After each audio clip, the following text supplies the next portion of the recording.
Today we are going to talk about writing books, and I have an amazing guest. We're going to dive right into the process of what it's like to write a book, thinking about the relationship between courses and books. And we're going to get to know Carma Spence. So I'll do a quick introduction. I'm Dr. Stephanie Thrower. I'm a psychologist. I provide therapy at the intersection of maternal mental health and vocation, but I also am an AI coach that helps people build courses to teach better, to reach better, and even sell better. And today we have Carma Spence with us. Hello. And I'm going to read her bio because it's so well written. Karma is a 2 times bestseller author who takes the time and fear out of writing a book. She created the world's first author diagnostic methodology that helps entrepreneurs improve their odds of becoming award-winning best-selling authors with thriving author-based businesses. She is an award-winning speaker, author, and editor with more than 25 years of marketing and public relations experience in the corporate world. And she is also certified in author marketing and the Story Way methodology. So thank you so much for joining us today. I have so many questions and we'll get through some of them because I'm sure I will just get interested in something and then we'll just go around. But we already had a wonderful conversation. We had recorded a guest teaching interview for my innovative expert lab, and I had posted about this, but talking with you, I was like, oh, I want to go write a book right now. I have that effect on people. I know. It's fantastic. So for anyone who's like watching the replay, absolutely add questions and we'll come back in and pop in and answer those questions. Yeah, let's just dive right in. Does that sound Oh, good? good. Yeah. Perfect. Let's do it. So one thing that a lot of people dream of writing books, and particularly for the people I work with who have just dove in there, gotten their expertise and their years of experience of working with people. They're like, oh yeah, someday I'm going to write a book, you know, and that someday is like 5 years out, 10 years out, 15 years out. And I just wonder for you and where your expertise is at, like what's happening there for people in that someday narrative. You're the psychologist. um, there's a lot of things going on. I wanted to be an author since I was 4, but it took until I was in my early 40s before I actually published something. And part of that is there's self-doubt, there's imposter syndrome, there's I don't know what to write about. Why should anyone care about what I have to say? Sometimes life, like oh, this is more important and this is more important. And it depends on what kind of your book you are thinking of writing, what those disconnects can be. For my space, because I focus in on the client growth, business growth type, I hear a lot, "Oh, I should be a speaker before I write the book," or "I should do my course before I do my book," or "I should be more established before I do my book." And the problem with that is the book makes all those things happen faster. When you have author next to your name, it is easier to get speaking gigs and get paid for them.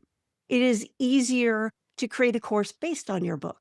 It is easier to get clients because you are impressive because you have author by your name. Because I looked at the statistics, and if there were 100 people who raised their hand and said, I want to write a book, only 1% will actually make it to the finish line. The other 99% either don't start and stop on somewhere in the journey, but something derails them. And I'm kind of on a mission to raise that percentage because it's not that hard to write a book. It's actually kind of simple, especially when you do all the pre-work, which most people don't do. And that's why the people who do make it to the end often have this brilliant, wonderful book. Public speaking superpowers to begin with is an example that doesn't move the needle for you because, yes, it's a fantastic book. Yes, it was a book on your heart, but it wasn't created to accomplish the goal you wanted, other than author next to your name. I know. Yeah, I mean, I think when we spoke, I I had this realization that feels really silly now that I say it, but I was like, "Oh yeah, my course would just be a book." And but then I was like, "Wait, that in some ways is redundant, but also it doesn't they don't like get to work off each other, right?" And Right. so I think when you're talking about how helpful it is to have this book done, to open the doors and to almost make things in these other areas easier Mhm. and have more momentum, probably have a lot more confidence in speaking on your expertise, right? Or the offers that the services that you have.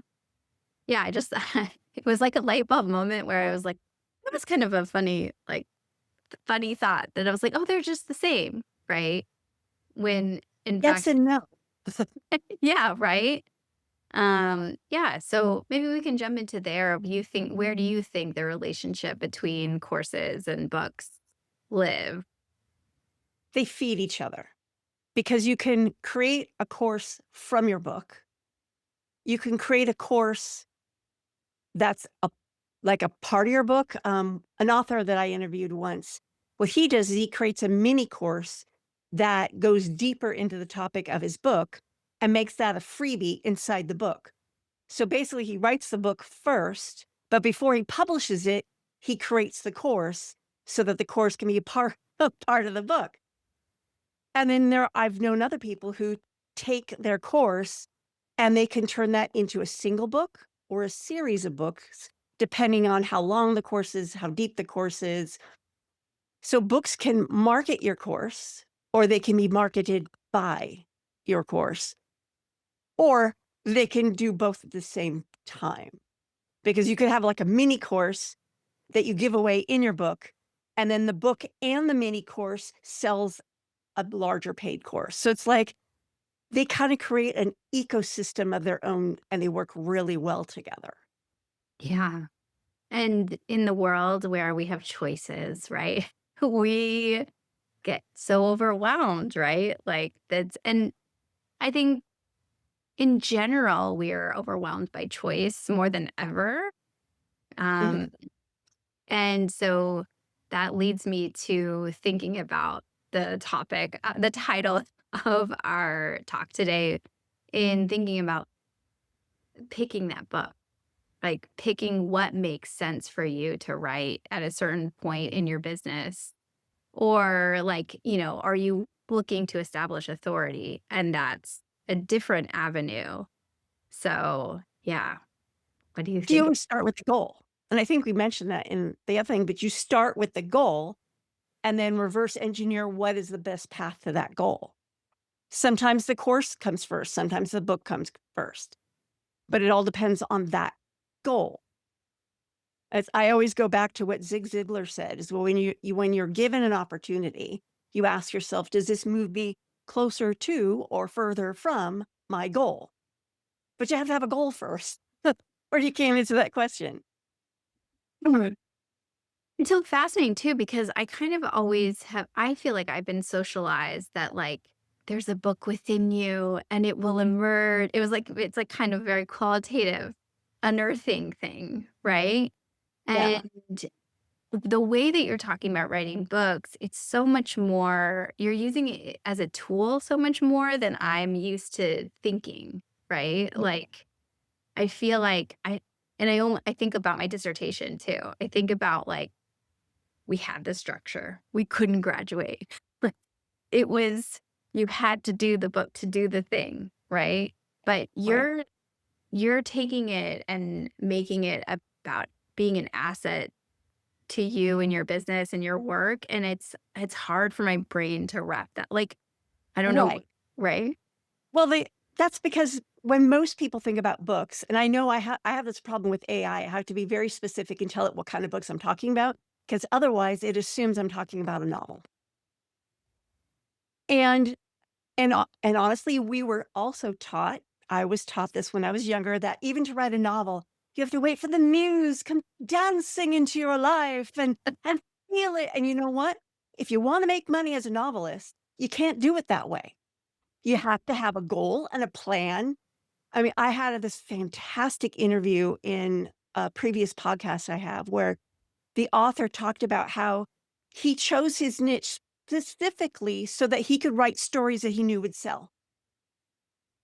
And it wasn't his number one choice because that choice was saturated. So he chose a niche within that niche.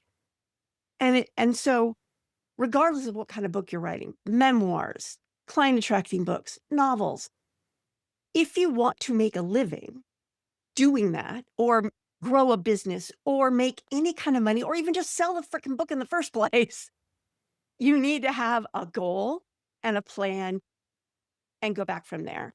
So waiting for the muse, honestly, the muse is waiting for you. Yeah. She's not going to come until you sit your butt in the seat and start doing something. Totally. I mean, it's an emotional process, it's an identity process. But I think that for those of us who are really trying to grow our business, to grow our work, to grow our careers in very specific directions and broaden them, like I think that in some ways making it less poetic can be helpful.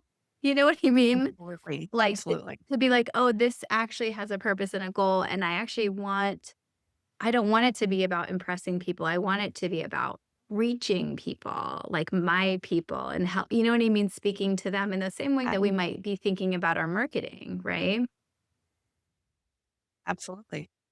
Yeah. Absolutely. And on top of that, a lot of people wait for like clarity before they start. And yes, you have to have some clarity, like what clarity on your goal and clarity on your audience. But I found that the process of writing a book is almost like a forge. And you're the sword that is kind of a lump of iron at first.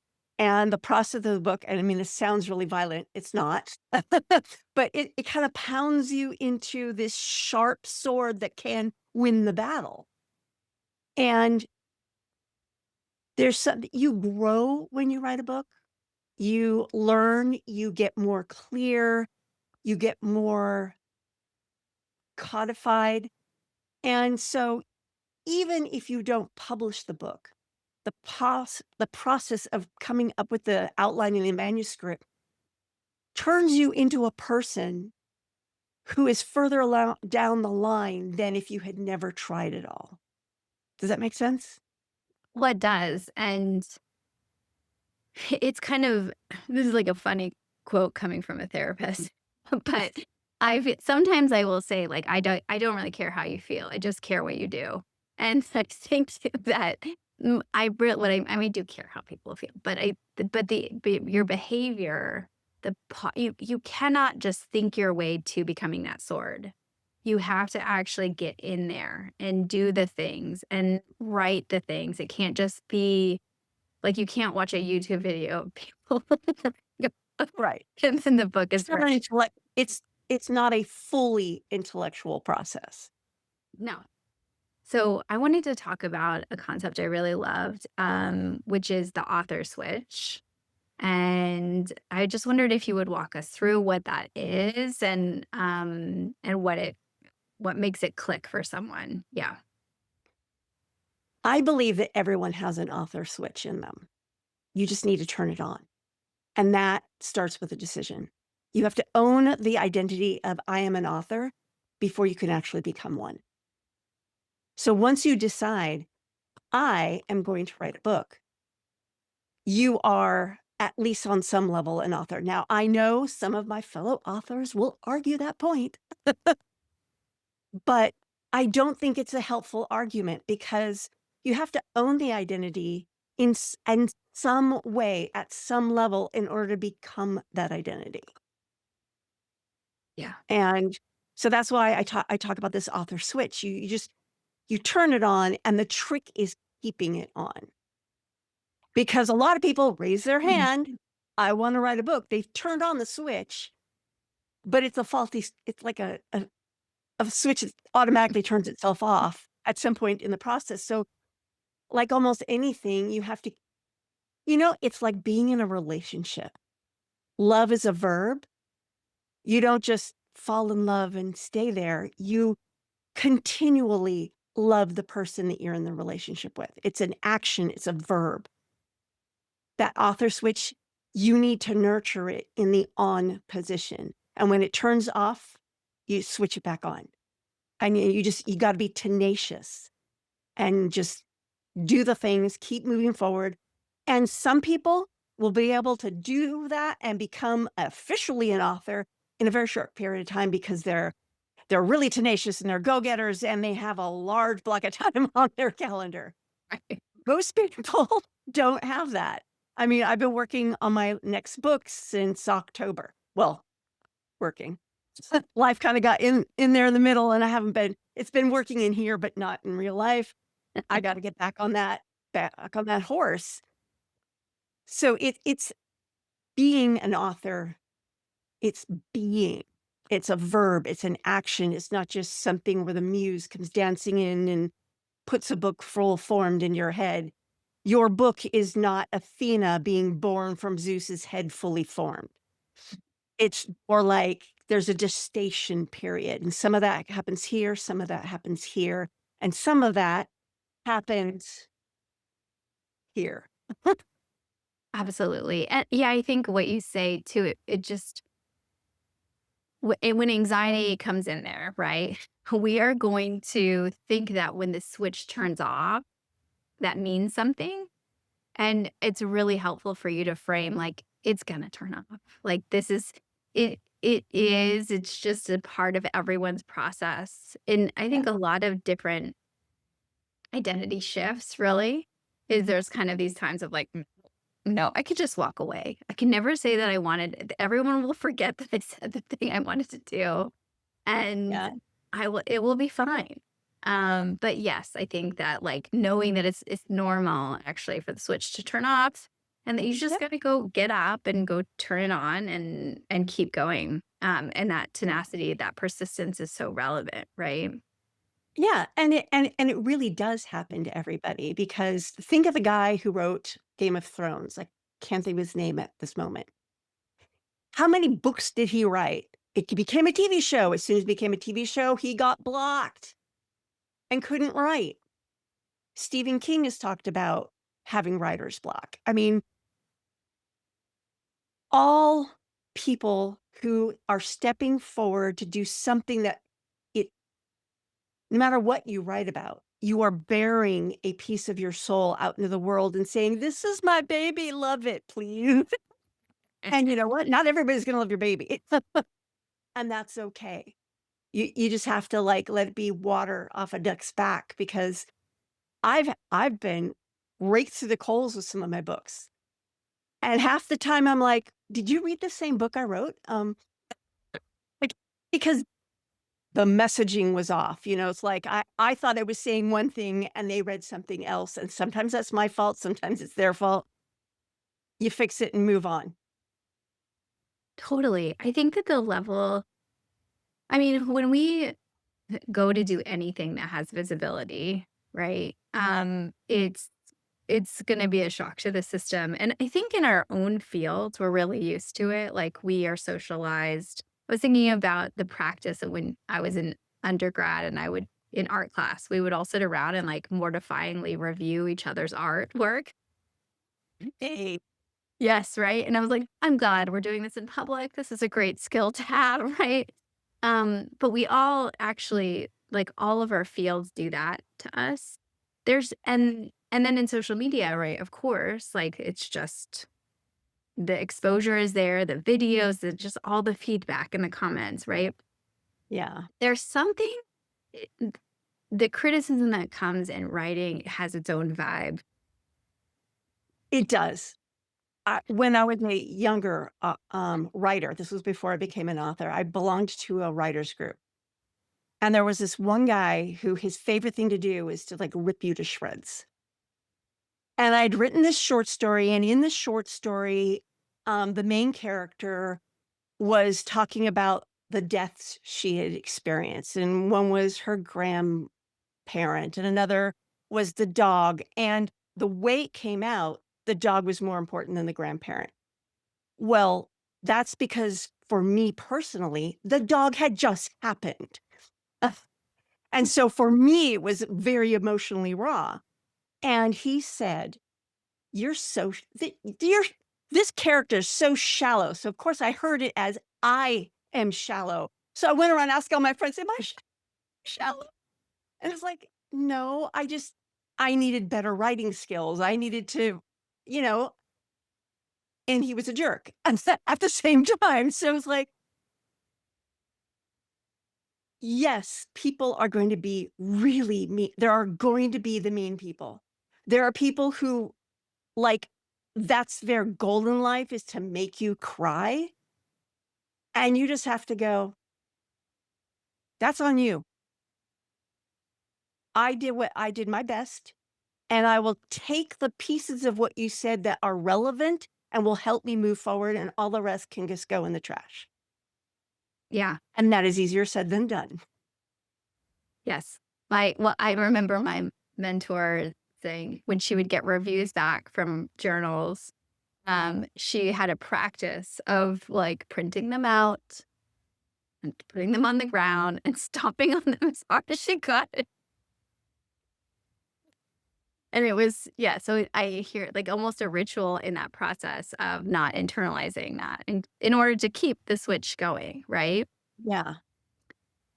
Coming from some of the people that, I work with who are like, "I absolutely want books as a tool for my business," right? Or for my speaking or what I eh, but I don't know what the heck to write about. Right. So that feels kind of different rather than it being on your heart. It's like, "Oh, yeah, I need it. I wanna do it. How do I figure out what to write about?" What do you think? Well, I have a whole process I walk people through for, but short version, there's 3 things you need to know. What is your customer journey? What's the transformation you take your customers through? And what is the most common entry point in that transformation? And or it depends on what you want. If you want lots of leads, make it something that's near the beginning of your transformation journey. If you want higher paying, more deeply engaged clients, probably somewhere in the middle to the end. So you want whatever the idea is to be related to the transformation that you walk people through. So that should get you handful of ideas. Now look at those ideas. Which one makes you go, I can't wait to write about that? Which one could you talk about for years to anyone until the cows came home and then you kick the cows back out so they can come home again? So that's your passion. So you've got your passion, you've got what your clients are asking you about, and then of those 2 things, how does it tie to your business in a way that will move you forward? So it has to be something that a top of mind problem that your clients will like go, "Oh," it has to be something you would love to talk about forever, and it has to be something that you can create a next step in your business. So if you it could be something on that transformation journey, but after they read the book, there's no clear entry point into your business, that's not your idea. But if there is a clear entry point, then that could be your idea. And then once you've kinda honed it down to, like, maybe 3 at most, that's when you go out and you validate the idea. And I have this whole thing called a book idea validation bingo, where you look on Google and you look in courses and you look in these various websites to see, are people looking for this topic? Are they paying to solve that problem? Are people putting ad spend to help people solve that problem? If you can answer yes to those 3 things, you've got a very good chance of having the right idea. Awesome. Yeah, I mean, it's a pretty strategic process that you're walking us through in, like, a short right? Because Yeah. I think yeah, I mean, I think, And this they is do have a book that walks you through it a little more detailed. yeah, because I think that it involves so much. It's not just about your gut feeling, or it's not just about the research that you're gonna be doing online. It's about integrating that and layering it, right? Yeah. Thoughtfully. I was thinking so I used AI to prep some questions, right? Okay. Um, and I was thinking I liked this one, um, which is kinda going off of, like, the 3 questions of what is the right book. Mhm. I'm wondering, when do you know you're writing the wrong book? What does it feel like? Like, what do you because I know you've been Oh, there. I know you've done it. How is it so that someone can recognize it early on? this is why I created a process, because you don't always know you've written the wrong book until it's already out there and not doing what you wanted it to do. Right. And that's not a good time to learn that lesson. So that's why I say, I mean, when I take the when I walk someone from, like, I don't know what to write all the way to published book, we spend, like, a lot of time before writing a word to make sure that you've got the right audience. You've got all the things lined up so that it achieves your goal. Because again, start with the goal. If the book you're writing isn't going to help you reach that goal, it's the wrong book. It may be a great book. It may be a book you want to write anyway. Believe me, I've written books about cooking. I don't really have a business that makes money off of cookings yet. Yes, Yeah. maybe, right. That is the next plate that I I will think spin we later. need your own bun cake, like, actual yes, with karma, like, across I love this. So, there is no feeling, I mean, well, okay. You may start writing a book and feel off, and that could mean you're writing the wrong book, or it could mean you're writing the absolute perfect book and it terrifies you. So, it is better to do the pre-work and maybe have a second or third opinion to help you with that, because from the inside, you don't know you're writing the wrong book. You only know that afterwards, and that's painful because 'cause I've done it. It's painful, and it's also, like, because I think about that in courses, right? I pushed to make this pretty quick course. I really liked it, and I think it was really cool for someone who already had made courses, like, because Yeah. it's very assessment focused and it gives feedback. But I went to go talk to Angelina on her live, and I was like she talked about something else, and I was like, "Oh, that's the course I should have made," right? You know, I've been there too, the, Home Sweet Homepage, this is the 2nd edition of that book. With that book, I created this whole course that goes even deeper than the book does. And you get it for free. All you have to do is give me your email address, and you get it for free. Everyone who bought that book has not signed up for it. No one has taken that course. And a few people wrote reviews on Amazon saying, "She demands an email address in order to get the rest of the book." And I'm like, "That's not the rest of the book. It's a course that's probably worth $500, and I'm giving it to you for free for an email address." Okay, all right. And it's because I built before I sold. I didn't get my messaging straight. Honestly, the impetus for the 2nd edition was to get my former married name off the book. And that's what I was focused on, and that's what I got. You did it. I did it. Accomplished. Mission accomplished. So, yes, you need to have a better goal than put author on next to your name or get rid of an old name off the book if you want it to do something more than just Yeah. do one of those 2 You things. want your why to be a little bit more robust, right? Yes. Although those Yes. can have a lot of significance. Because of public speaking superpowers, this one, the orange book here, I worked 8 years on that book. 8 years of my life. It's an award-winning book. I won 3 awards. It's a fantastic book that has nothing to do with what I do in my business. But that will not be true in coming books, right? As Oh, you will. no. I know I'm actually walking through my own process now for my next book, Yeah, and I'm sharing it on video because I wanna show people this works, and I use it because I developed that process by going through all that. exactly. Yeah. I don't want other people to go through all that. Yeah. I would imagine a lot of people would be curious because I talk about using AI all the time. Um, what where does AI fit into a book? Right? Because I'm pretty sure in the span of this conversation, Claude Code could write a book, ship a book, like, in this 36 minutes, it could be done probably not that short, but it could be on Amazon, right? Like, it could be ready to go. Absolutely. So, And yes, that's why Amazon is limited. I think you could only upload 5 books per day because people were doing that.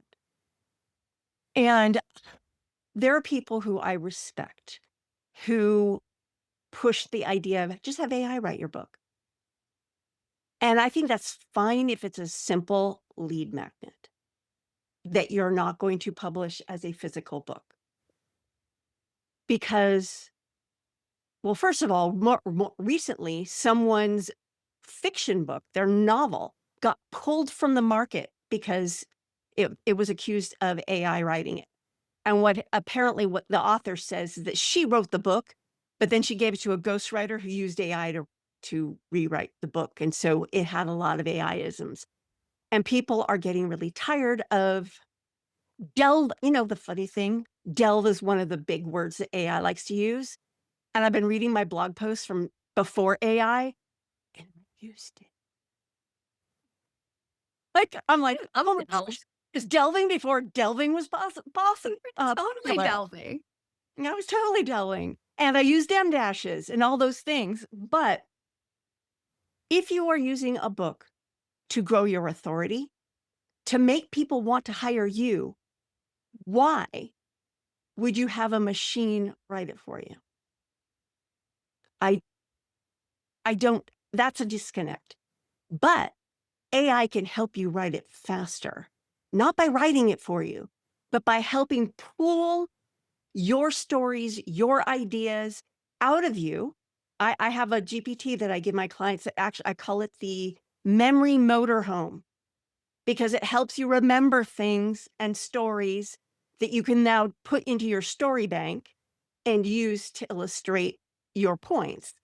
Mm, So AI can be used to help interview you, to help pull ideas, and it can help organize you, but you need to do the writing.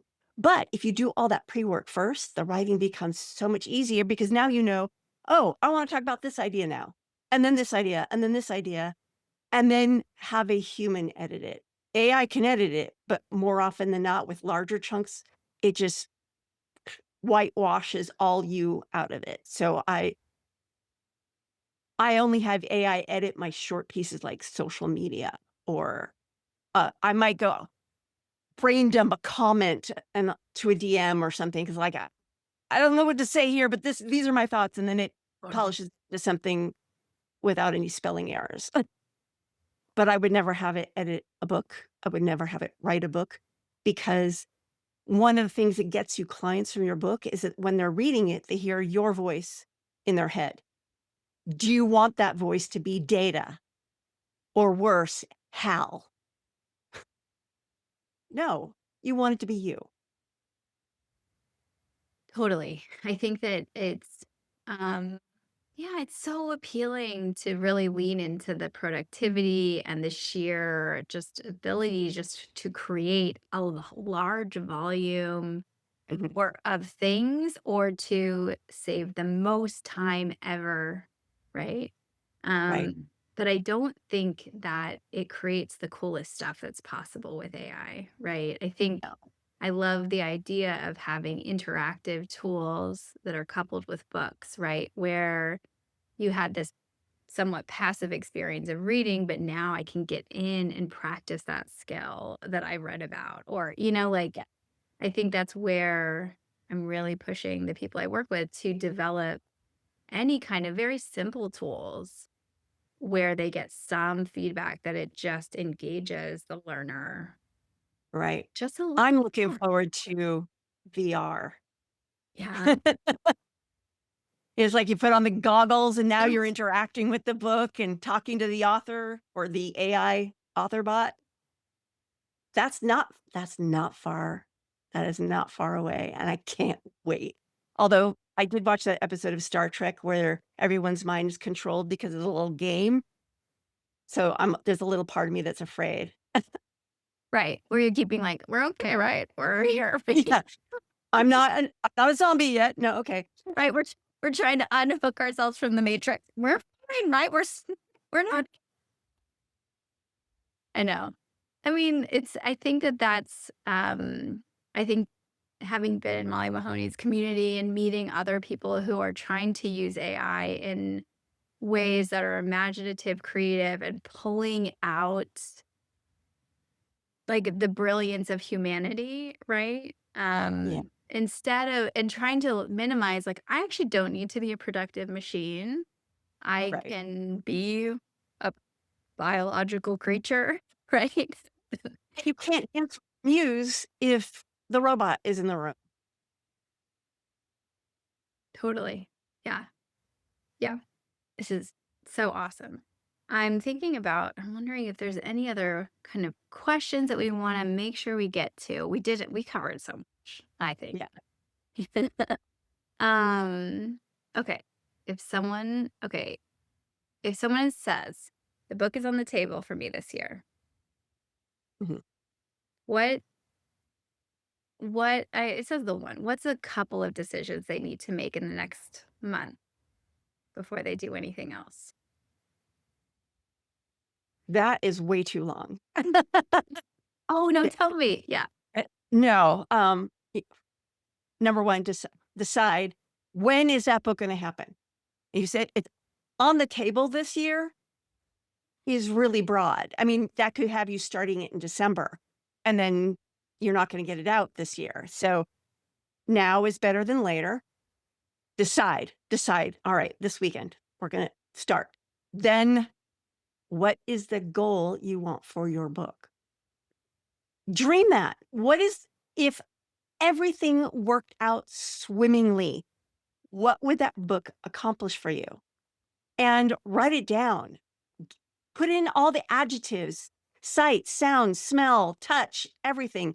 Imagine what it's like you are now holding your book and it's published and people are buying it. What happens next? Are people now saying, throwing wallets at your face? Are they saying, oh, talk on my stage? Are they saying, I want to partner with you. I want to put you on my podcast. I want to put you on my live stream. I want to, what are those things it's doing for you? And then once you've got that goal in mind, then you start reverse engineering what needs to be in that book in order to attain that goal. And don't take a month to make those decisions. Please just do it in a weekend. Do it in a day. Do it in a couple of hours Do it next hour. Do it in the yeah. and Um, put it in the comments and I'll cheer you on. love that. Yeah. So tell us about how you help people Okay. and where people can find you. Yeah. All right. Well, I work with experts to grow their business by writing, publishing, and marketing the right book. And that's the key piece, the right book. I help them decide what that right book looks like. And then we go through a process where we fine tune what that right book looks like and then write it and then launch it. And you can find me at carmaspence.com. There's information right there. I have a podcast that you can watch anytime you want. It's on YouTube, but is easier to find at karmaspence.com/coffee with karma. I do 3 episodes a week where I share 5 principles on whatever the week's topic is, then 3 action steps, and then the last on Fridays/Saturdays, depending on where you're at, I talk about that topic through the lens of a geeky reference. Like today, I did Interstellar, the film Interstellar. And next Friday, I'm doing The Devil Wears Prada. Oh, oh my gosh. This is so awesome. That's so much valuable support that anyone can watch. That's amazing. Yeah. And is it on Spotify too, or is it on a Right YouTube? now, it's only I think it's on YouTube and Amazon because anything that's on YouTube gets on Amazon Music, so it's in Amazon Music. I just haven't done the things you need to do to put it anywhere else, and I'm fine with it being video first. Because honestly, and I did an article about this too, is Spotify and Apple and all those kind of podcasts, those are for an audience that you already have. They're looking for your specific thing. YouTube is a search engine. So someone might say, "How do I write a book?" They find me. Yeah. They're Amazing. not that's not gonna happen on they're not gonna go to Spotify and ask, "How do I write a book?" Yeah. But they will on YouTube. So YouTube I'm YouTube first. Awesome. Awesome. Thank you so much for just talking with us today. And I'll keep on the lookout for any questions, and hopefully we'll have you back on and we'll talk about the process as I start getting, because I don't wait a whole month to think about a book. I actually just Okay. do it.